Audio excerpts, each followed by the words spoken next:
How can you explain the fact that so many Christians believe in the Bible as it is these days, although you claim that it contradicts itself and it's so obvious? I didn't get the joke, but it was it. Okay, how can you explain the fact that so many Christians believe in the Bible as it is these days, although you claim that it contradicts itself and it's so obvious? You see, brainwashing. Brain. We all get brainwashed. See, last time when I came in 77, I was speaking to students and professors in the University of Berkeley, San Francisco. And I said, you are all brainwashed. So one professor stood up and corrected me. He says, no, programmed. I said, I beg your pardon, programmed. We are all getting programmed. You see, we are all programmed from childhood into certain beliefs, certain attitudes. And if nobody comes along with a better understanding knowledge to reprogram you, to deprogram you, you remain there. Because he's like a drowning man. He's found something. You know, you say, look, this book can't help you. It is the spirit within you that has helped you. You have been an alcoholic all your life. And you were looking for a way out. You wanted somebody to help you. You know, you go home and you see your wife is terrified. You find the children are terrified. They're all getting out of your way. You know what's going on. You know it's terrible, it's horrible. But what can you do? What can you do? You don't like it, but you are helpless. You are in the clutches of this devil, alcohol.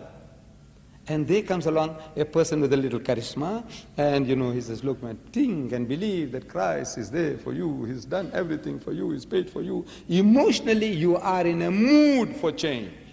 You are like a drowning man, struggling to get out, to save yourself from drowning, and the straw, you know, that you hit upon the straw and you were able to come out. You say, the straw helped me. I says, no, it was the struggle that you have been going on in your heart and mind. The struggle you put up brought you to the shore, not the straw. But now when you are trying to explain that on a logical basis, it's look, it's your struggle that saved you. Your intention, your sincerity that saved you. So no, he's thinking that now you're trying to push him back into the mire. No, we are only explaining. But now people have gone through this experience and they're terrified. If they let go of this, Christ died for my sins. He saved me. He says, brother, it is your determination, your will, your faith that saved you. He says, no, Christ saved me. As if he's terrified. He says, you want to drown him again, you want to push him back into it. Which is not the case. So you see now, we have to give the people an alternative. They haven't got it. The only book they know is this. And this book they can see, the bulk of the people, they can see, man, what mess it has made. It hasn't got answers to the problems. So when he lets go, or he grabs anything. Hare Krishna movement. You know, the guys with the little pigtail, they go around dancing with the yellow saffron clothes and with the drumming. No, look. It is the mind, you know, you want something, grab something, I say, I get peace here, I get peace there. So you join the Munis, you find peace. You join Hare Krishna movement, you get peace. It's any movement. It is what you were yearning for, that you were striving for, and these are just excuses. The straws. It's not the straws that are saving you. So our Christian brothers and sisters, they don't know anything about the Quran. They know nothing about the Quran. If their own book lets them down, what about any Eastern book?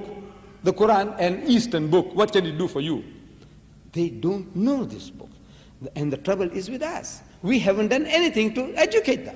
We ourselves, we don't know anything about the Quran. The bulk of us. How do you speak to a Christian? My Arab brothers. You see, look, no knowledge. You are good Muslims. At heart, maybe you are good Muslims. You know the Quran. But how are you going to explain to them what the Quran says?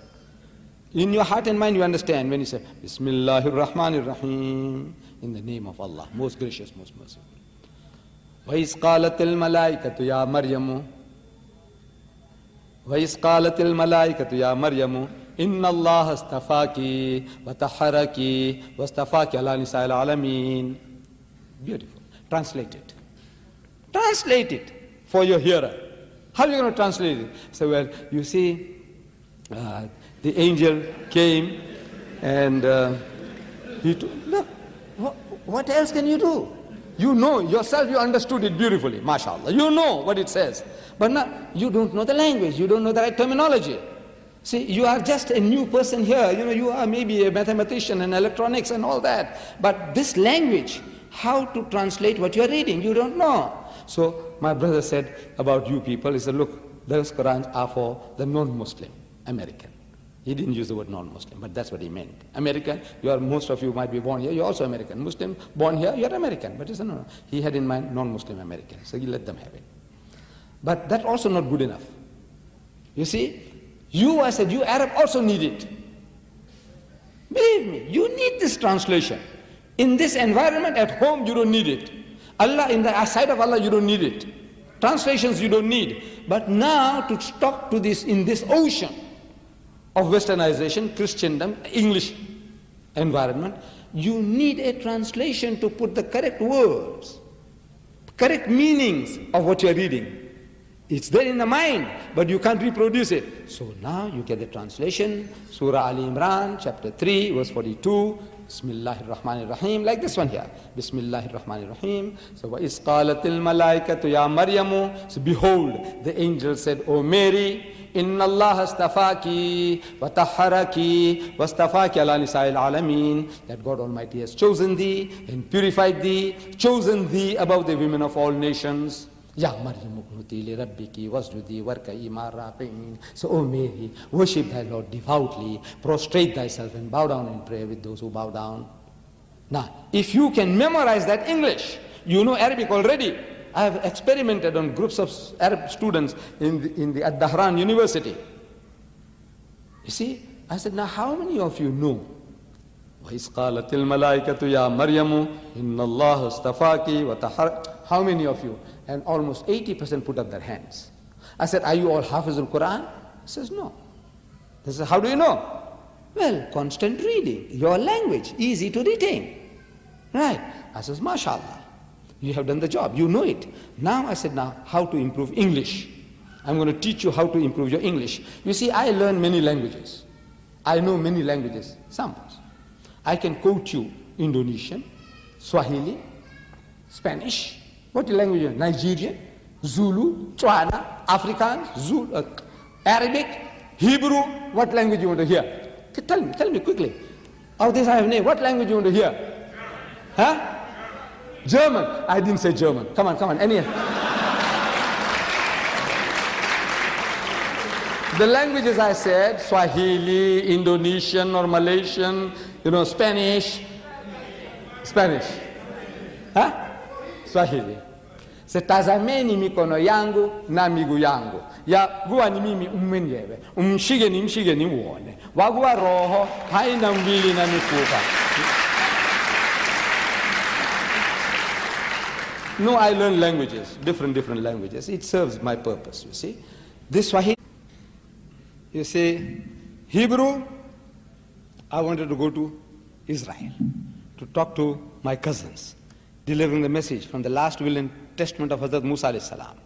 So I said, I go to them, talk to them. I said, you see, in the last will and testament of Musa alayhi salam, book of Deuteronomy, chapter 18, verse 18, it says, Navi akim lahim mikarib akhayhim kamukhawinatati before with bir. I want to speak to my Arab brothers. I don't know Arabic. So I get the Arabic Bible. So I meet Christian Arabs. I said, you know Arabic? He said, yes. I had an argument with a fellow who was giving me a lot of trouble in Canada at a place called Hamilton. You see, a lecture, at the end of the lecture, this man here is asking me questions and he won't let go. Another question and another question. Fortunately, you haven't got the chance tonight, you see. This is all written on paper, so you've got no chance of coming back in a hurry. But that man there, verbal question, one question, I answer that, another one and another one. Eventually, when the meeting is over, he's still around me, he won't let me go. From his tongue, I can make out he's an Arab, and from his what he's asking, I know he's a Christian. So I said, you Arab? He said, yes. He said, I'm a Christian from the Lebanon. I said, you know Arabic? He said, yes. Of course, he says, that's my mother tongue. I said, go, you don't know Arabic. This is intellectual judo. You know judo? Intellectual. You say, no, I mustn't do it like that. So I said, look, you are 1,000 million, you're doing your own way. Go ahead, I'm not interfering with you. This is my way, you see. When I was young, I did judo, I did boxing, I did wrestling, I did weightlifting. Therefore, you see, I'm 69, I'm still standing straight.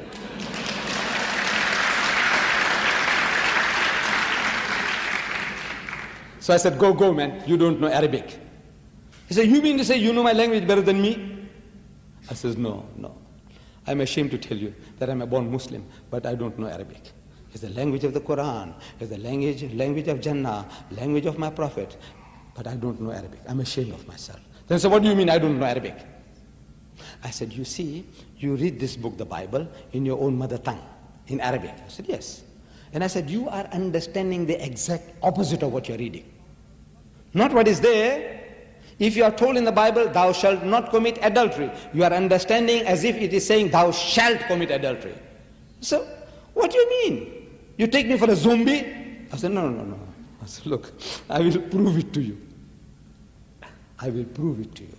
So I said, you remember when Jesus went to that upper room where they had the Last Supper after his alleged crucifixion? I said, he goes in and he wishes his disciples, Shalom Alaikum, peace be unto you, in Hebrew, same as Salam Alaikum. When he said, peace be unto you, I said, his disciples were terrified. So why were they terrified? When you meet your long-lost master, your uncle, your grandfather, you're happy. The Arab, as he embraces one another, kisses one another, I used to feel very funny before, but I'm used to it now. Some people in the middle, they kiss on my forehead. You know, I feel so funny, you know. But now I'm getting used to it. However, the Arab and the Jew embraces one another. See, his master embrace. Instead of doing that, the guys are terrified. I said, why were they terrified? He says, no, Luke tells us, chapter 24, verse 36, that they were affrighted because they thought he was a spirit. I said, did he look like a spirit? He says, no. Then I said, why should they think the man is a spirit when he didn't look like one? He's puzzled. So I said, look, the reason is I gave all that. Then I said, you know, Jesus wants to assure them that they're not what they're thinking. They're thinking he has come back from the dead. He's resurrected. So he says, Unzuru ila yadayya wa rijlayya. Says, behold my hands and my feet. Inni ana huwa, that it is I myself. So husuni wanzuru, say, handle me and see. Fa inna ruha laysa lahu lahman wa izamun. For a spirit has no flesh and bones, as you see me have. And they felt him, and they believed not for joy, means they were overjoyed and wondered. What happened, man? We thought the man was dead and buried. So he says, Aindakum hahuna ta'am. Have you got anything to eat? فَنَاوَلُوهُ جُزْءًا مِّن سَمَكٍ وَشَيْئًا مِّن شَهَدِ عَسَلٍ فَأَخَذَ وَأَكَلَ قُدَّامَهُم. And they gave him a piece of broiled fish and a honeycomb, and he took it, and he ate in the very sight. As if to prove what? That is the ghost, he's a spook, he's a spirit. No, to prove I'm the same fellow man, damn fools, what are you afraid of me for? Shh, I bowled him over, this Arab Christian, that language. So I do learn these snippets are from different languages. I don't know Hebrew, I don't know Indonesian, I don't know Arabic, but I don't know Spanish, but I can give it to you. So how do I do it? I say I have a unique way of learning. Unique method, unique. Nobody, I'm a unique person, you know that. There's not another person on earth. Everybody is unique. Wallah, everybody is unique. Everybody is unique. See, I'm not boasting, but everybody is unique. I told my wife one day that I'm unique. She doesn't believe it.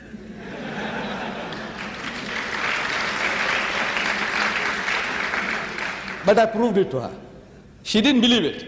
She thinks I'm boasting. Nobody like me. I said, no. I say, I'm unique. There is really nobody like me. She says, no. So I said, in the family, Mr. So-and-so, I don't want to take the name. So she sees, mentally she sees the father. I said, is there another guy like him?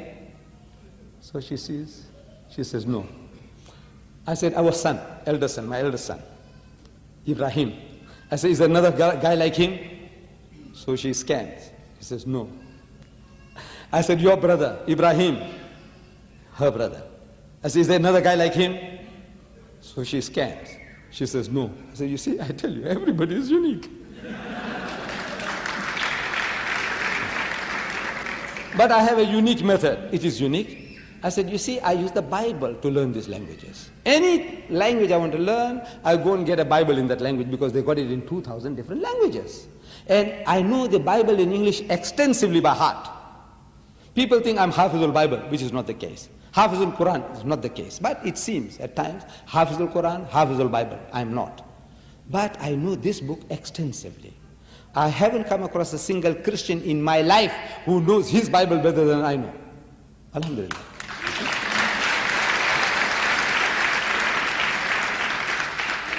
So because I know this so much by heart, if I want to learn Arabic, I get the Arabic Bible. And I open the verse which I already know. Very easy to learn and understand every word. I want an Indonesian, I went and got an Indonesian Bible. So already what I know, I look for it in Indonesian. I want a Zulu, I do the same. Swahili, I did the same. That's how I learn. It's a unique method. And I want you to do the same. In other words, I'm going to tell you all to go and buy Bibles and go and learn like that. I says no. But what I have in English, the Bible, you have in Arabic, the Quran. I said, use that. You know this? Verses? I said, yes. Now you get an English translation. Look at the verse that you already know. وَإِذْ قَالَتِ الْمَلَائِكَةُ يَا مَرْيَمُ. So behold, the angel said, O Mary. Memorize that. Behold, the angel said, O Mary, إِنَّ اللَّهَ اسْتَفَاكِ وَتَحَّرَكِ وَاسْتَفَاكِ عَلَى نِسَاءِ الْعَالَمِينَ. So I said, learn that English. Verse by verse. You know Arabic? Now learn English. Now, once you have done that, your vocabulary is improving. Construction of sentences is improving. Now, an opportunity for use. I said, here around Dahran, I'm told that there were some 10,000 Americans. I said, they're all your customers. Any white man you see, you ask him, excuse me, sir, what church you belong to? He gives you a name. You know he's your customer. He says, you know, we believe in Jesus. I said, yes. He's thinking maybe you want some cigarettes or chocolate from him. He says, you know what my book says about Jesus? He says, no. It says, Bismillahir Rahmanir Rahim. وَإِذْ قَالَتِ الْمَلَائِكَةُ يَا مَرْيَمُ. So behold, the angel said, O Mary, إِنَّ اللَّهَ اسْتَفَاكِ وَتَحَّرَكِ وَاسْتَفَاكِ. I said, do that. Practice. Talk. And as soon as you go to Britain or America for studies, you will be on a better wicket. You see, the biggest problem you students have, I know, at that conference I was told that number one problem when you come to this country, though you have learned English at home, your problem is language, number one. Second year, problem number one, language. Third year, problem number one, language. Fourth year, maybe language takes second place or third place. Some other problems. Language. That's your problem. So I said, now, this is how you master. You do Allah's work. You talk. You read Arabic. Allah gives you sawab. Every letter that you read, He gives 10 sawabs, blessings. When you say alif, lam, mim, 10, 30 sawabs. You say Bismillahir Rahmanir Rahim, it's 190 sawabs. So وَإِذْ قَالَتِ الْمَلَائِكَةُ يَا مَرْيَمُ, I didn't count them, but over 200 sawabs. Blessings, you're getting sawab. Arabic is becoming more fluent. Your English is improving. You're getting the courage now. Every time you meet a man, you can talk. You become a talker. You know, if we gave you the opportunity tomorrow morning to ask questions from the floor, not even a quarter of this will be here. You know that? Terrified. I've seen it again and again. As soon as they come and write, a flood of questions. Why? You are terrified to stand up and speak. Why? Because you're not used to. This is it. Stand up and speak, man. Ask. Make a fool of yourself. But as you keep on making a fool of yourself, you'll improve. Catch your customers. Here, man, what an opportunity. 200 million Americans. Everybody is prepared to listen to you in the language which you are now trying to acquire.